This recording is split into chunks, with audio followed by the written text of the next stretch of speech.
Hey guys, it's Amy here, and today I'm going to be sharing with you my top authors I'd like to read more from. So today I have 6 authors to share with you, and they are authors that I've read within the last year or so, and books that I just really want to pick up at some point in 2016. So let's begin. The first author I'd like to read more from is Donna Tartt. This is A Secret History. I read it in the last couple of months and absolutely adored it. The atmosphere, the intensity, all of it, the characters were just fantastic. It was a really great book. I actually spoke about it in my last video because it's one of the top books that I've read so far in 2016, so I'll leave that link down below if you want to hear what I have to say about it. Also, I'll leave a link to my blog and Goodreads because I've done reviews of pretty much all of these books if you want to go and read those. So in light of that, I would like to either read The Little Friend or The Goldfinch, and I have a feeling that I'm going to pick up The Little Friend first because it just sounds like a story I would enjoy a little bit more than the premise of The Goldfinch. That's not to say that I'm not going to pick up The Goldfinch eventually, because I do really like Donna Tartt's writing, but I think I'm going to pick up The Little Friend maybe in July, so look out for that in my July wrap-up because I probably will be reading it next month. So moving on to author number 2, and it is Shirley Jackson. This is We Have Always Lived in the Castle. I read this one at the end of 2015 and it was absolutely brilliant. It shot straight into my favourites for the year, and in fact I think I'm probably going to reread it at some point this year too. It's a very short read, so I think I can fit it in somewhere. As I absolutely love this one, I decided to pick up The Haunting of Hill House in the early months of 2016. I wasn't quite as blown away by it as I was by We Have Always Lived in the Castle. I did enjoy it still, I just didn't have the same kind of connection to the characters and the same intense love for the story. So either way, I did really enjoy the writing style in The Haunting of Hill House, and just the We Have Always Lived in the Castle was amazing. So because of that, I would like to pick up Hangsaman by Shelley Jackson. So I'm hoping that maybe I'll have a little bit of a better experience with this one than I did with The Haunting of Hill House. The Haunting of Hill House hasn't put me off reading more from Shelley Jackson. I did adore We Have Always Lived in the Castle so much that I know there's more out there that I'll love from Shelley Jackson. So yes, I'm looking forward to picking this one up soon. Author number 3 is Carlos Ruiz Zafon. This is The Shadow of the Wind. It was one of my favourite books for whatever year I read it in, maybe 2013. An absolutely wonderful book set in Barcelona. This is translated fiction because Carlos Ruiz Zafon writes in Spanish originally. If you're a reader who likes reading books about books, then I think you would definitely like this one because it's set around a mysterious forgotten library in Barcelona. It's got so much in it. On the back here it says an epic story of murder, madness and doomed love.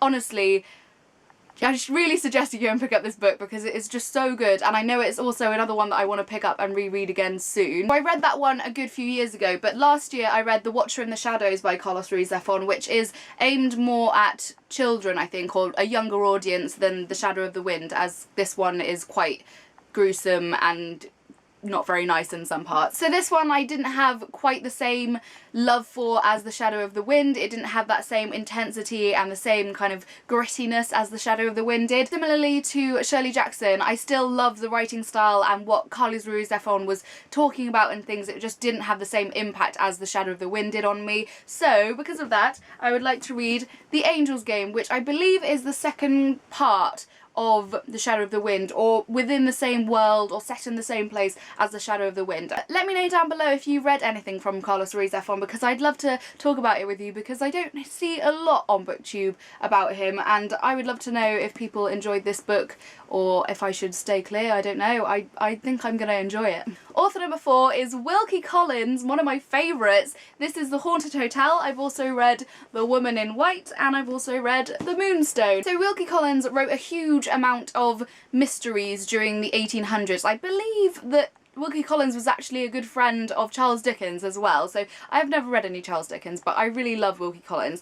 If you want to get an idea of what Wilkie Collins is like, I would say it's kind of the love child of Jane Austen and Agatha Christie, like the amusing, witty kind of snarkiness of Jane Austen and the amazing mystery and just fun intenseness of Agatha Christie. So although I don't have any physical copies of anything else to read from Wilkie Collins, my local library's Overdrive ebook source online has tons of books by him, so I'm looking forward to just cherry picking and finding some ones that I really enjoy. I don't really know how many have actually been physically printed. I know obviously these ones have, and these have been done really nicely because I think these are probably the most well-known and most popular. So I'm looking forward to just picking out some ones that maybe aren't as well-known and seeing if they live up to the standard of these ones. Let me know down below if you've read or enjoyed any Wilkie Collins, or if you can recommend which one I should pick up next. Next we have another book that I read recently, and also a book that I mentioned in my top books for 2016 in my last video, and that is Eleanor by Jason Gurley. This is a wonderful story that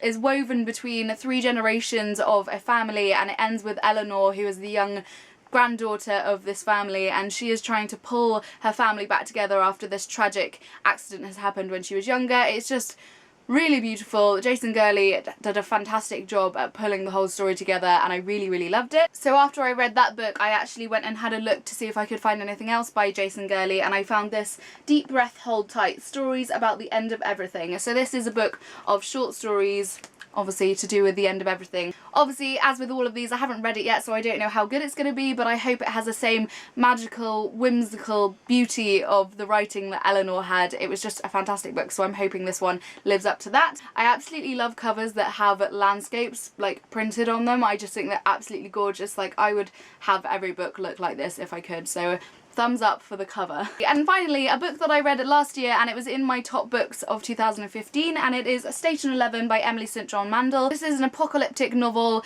that again has a really amazing set of characters, a really wide set of characters that all somehow end up linking together. It also spans across like an age gap of 20 years, so it's like in the past, in the present, and all of these people link together, and it's just fantastic. I really loved it. It's another one that I think I'll want to reread again soon. As with Wilkie Collins, I don't actually have another book by Emily St. John Mandel to read next, so I would like to know if any of you have any recommendations of a book that I should pick up next from her. I've definitely seen other books that look very similar to this from Emily St. John Mandel. I just don't know which one should be the one that I should pick up next. So there we are. Those are the top authors that I'd like to pick up in 2016 at some point. Let me know if you've read any of these books and what you thought of them, or if there are any authors that you'd really love to pick up this year as well. As always, I will leave links to Facebook, Tumblr, Twitter, everything I've mentioned today down below. I hope you're all having a fantastic day, and I will see you soon. Bye! Hey guys, it's Amy here, and today we're going to be doing my top books of 2016 so far.